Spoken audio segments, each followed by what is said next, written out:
Jadi nggak usah susah ya mas, nggak apa-apa. Yang penting Anda nggak gitu, tenang aja. Dunia di tangan Allah, nggak di tangan politisi, tenang aja. Mau saya sampai hari ini, saya ini resminya kan dibunuh berkali-kali dan tidak pernah diizinkan. Mungkin saya diakui rodok pinter titik arek iko, gitu ya.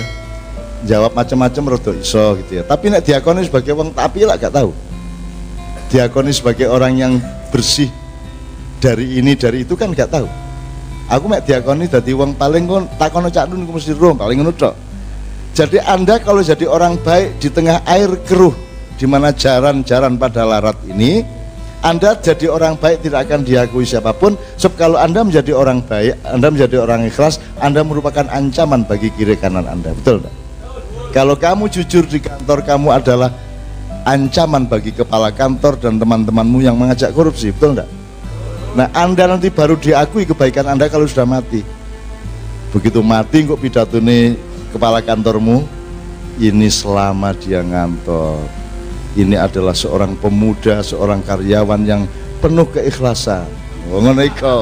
Karena sudah tidak merupakan ancaman bagi kepala kantor. Selama kamu masih hidup, kamu merupakan ancaman. Saya ini ancaman bagi siapapun, makanya tidak mungkin saya menjadi apa-apa. Tidak mungkin ada media yang menjagokan saya untuk jadi apa-apa. Aku tak buka janjane aku sakno kon. Tak ceritani sejarah janjane di Indonesia ini. Kenapa tokoh Islam kok itu, kenapa tokoh ini kok itu. Aku roh iku jane. Mergo nek sing ditokohno iku anjane gak iso apa-apa kok. Nganut kok. Jajal nek aku sing didelek kuno. Gak iso kon njirut aku, gak iso kon narik aku, gak iso kon nyurung aku, gak iso kon menggak aku. Tidak seorang pun. Tidak seorang pun. Aku gak iso dipengaruhi sapa-sapa, aku gak iso dikongkon sapa-sapa, aku gak iso dipeseni apa-apa. Nek kon percaya aku percaya. Nyun sewu kapan-kapan tak ceritani pada tahun 90-an awal sebelum Pak Harto turun kan saya acara live RCTI di Gontor. Ya. Dan tanda tanya sama Ustadz di Gontor. Datang waktu itu Pangdam Jawa Timur, Gubernur Jawa Timur, Menteri Agama dan anaknya Pak Harto yang namanya Bambang Trihatmojo.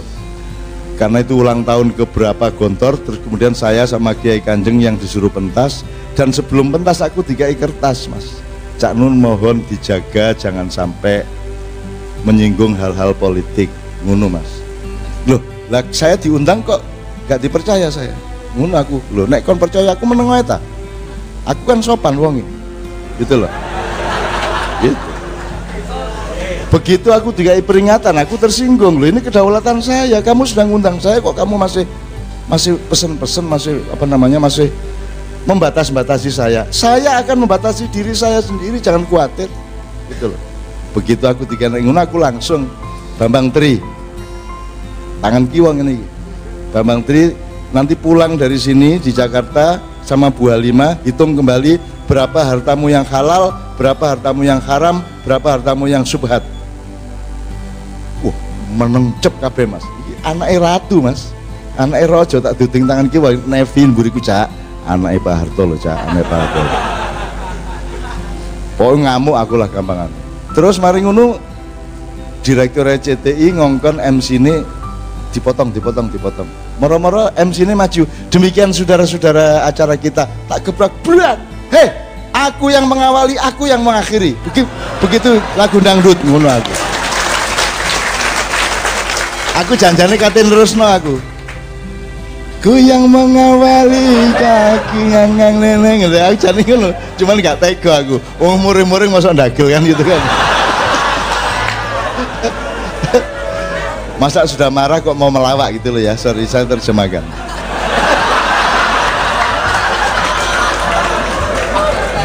Ini tadi kan kita bicara, saya tidak akan diakui di mana-mana dan saya tahu itu.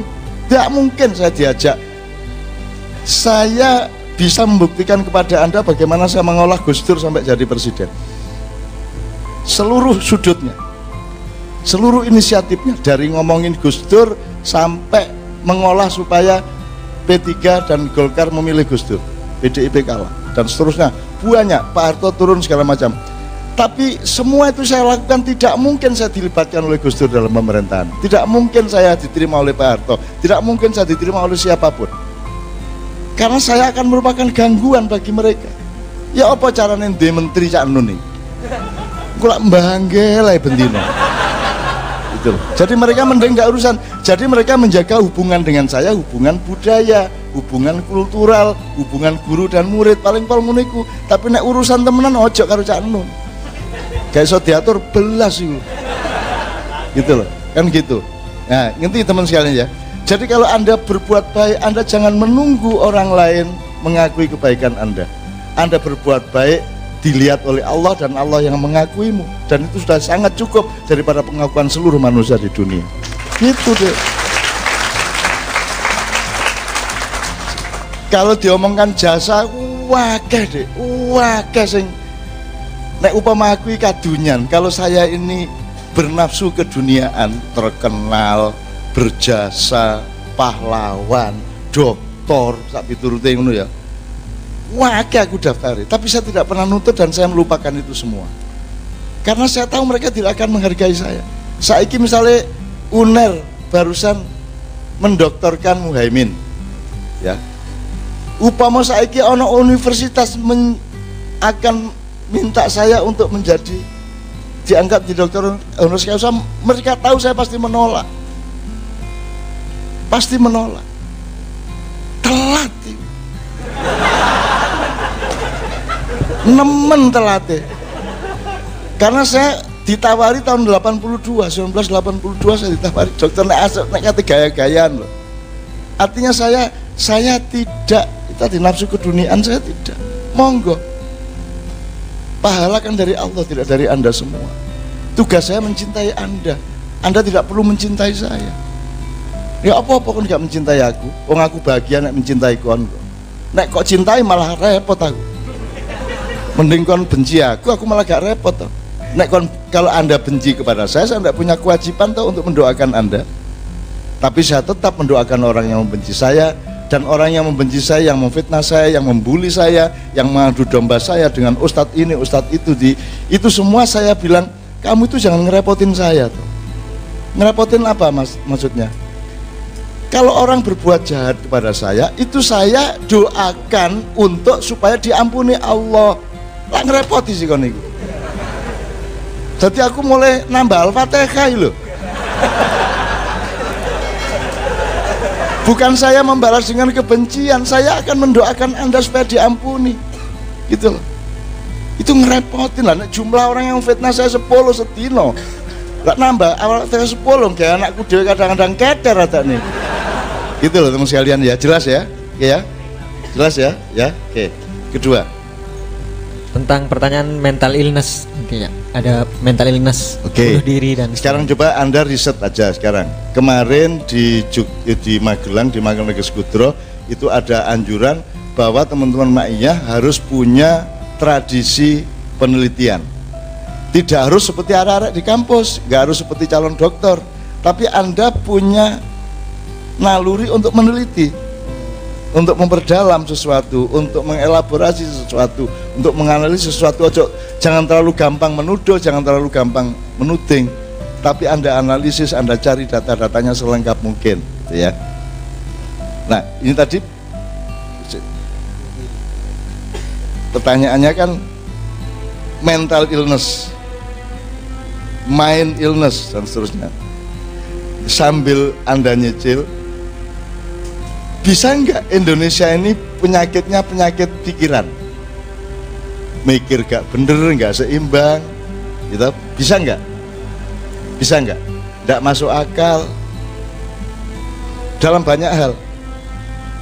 Misalnya saya pernah lihat iklan di bandara itu, kepala dirjen perhubungan ya, itu diperiksa. Kan dirjen perhubungan ini kan satu direktorat yang dipercaya untuk memeriksa orang, betul enggak? Tapi dia malah diperiksa. Lah terus gunanya apa saya mempercayai kamu untuk memeriksa, kamu sendiri butuh diperiksa? Bagaimana sih?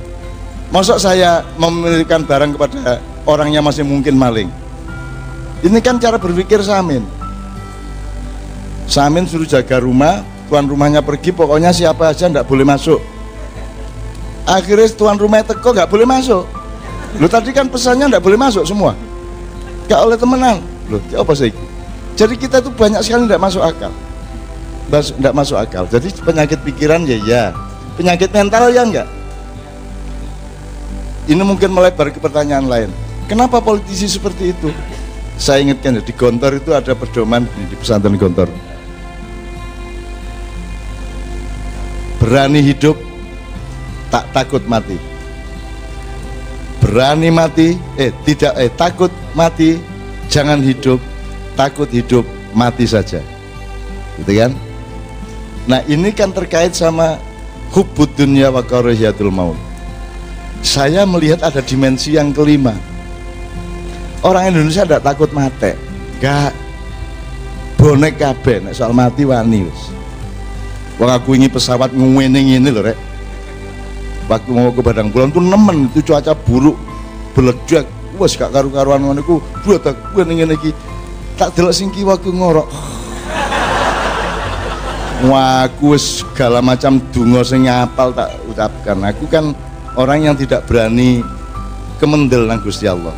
Sopero anjane iki takdir Gusti Allah, aku ngenyang ya Allah, aku cek anakku cek ngene, jamaahku cek gurung dadi, perjuangan masih jauh, saya mohon. Ini kan ono ngunune. Aku adzan ono ping 20. Selama ngene-ngene iki.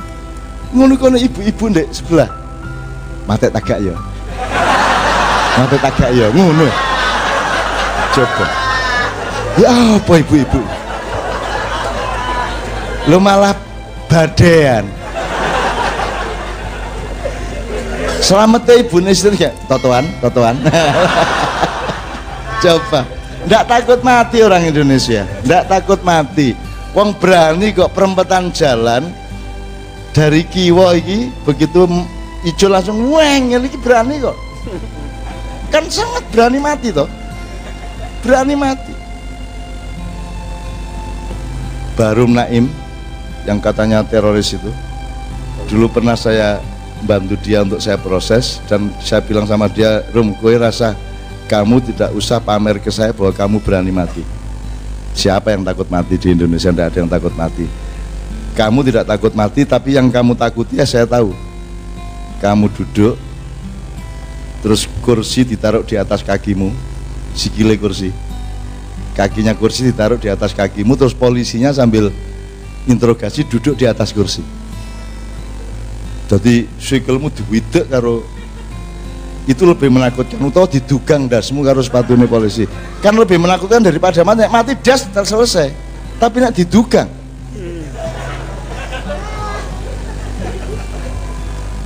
Iki dikelintak ngene iki. Yes, ya apa? Nggak usah itu, Dek. Kon ditaleni, kamu diikat telentang, diikat set, terus ditetesin air. Tes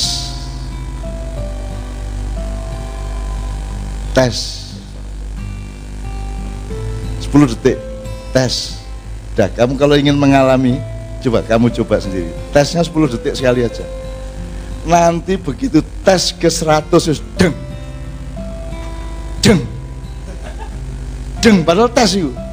Tapi karena kamu nggak bisa apa-apa, cuman kena tetesannya, tapi sak ndasmu itu jerieng ngono sesuai yang gitu loh Dek. Jadi hidup lebih menakutkan daripada mati, betul enggak? Jadi orang Indonesia ini, politisi ini bukan takut mati,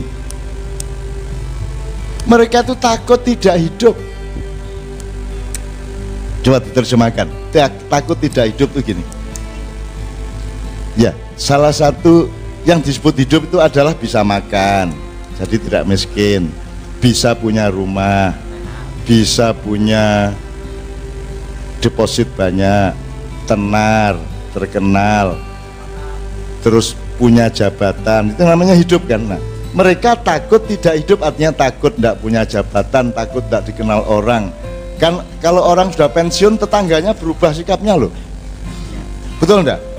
Nah itu mereka takut itu. Jadi orang Indonesia ini bukan takut mati, tapi takut tidak hidup, takut kehilangan kehidupan di dalam hidupnya. Karena yang disebut kehidupan adalah punya harta benda, punya papan, punya nama. dan silaturahmi gitu. Lah mereka kehilangan itu, takut kehilangan itu, maka mereka mempertahankan jabatan terus menerus. Akhirnya tidak mungkin pilkada murni, yang ada adalah ambisi. Kan gitu, adik ya. Jadi supaya cepat, ini waktunya sudah terus ya.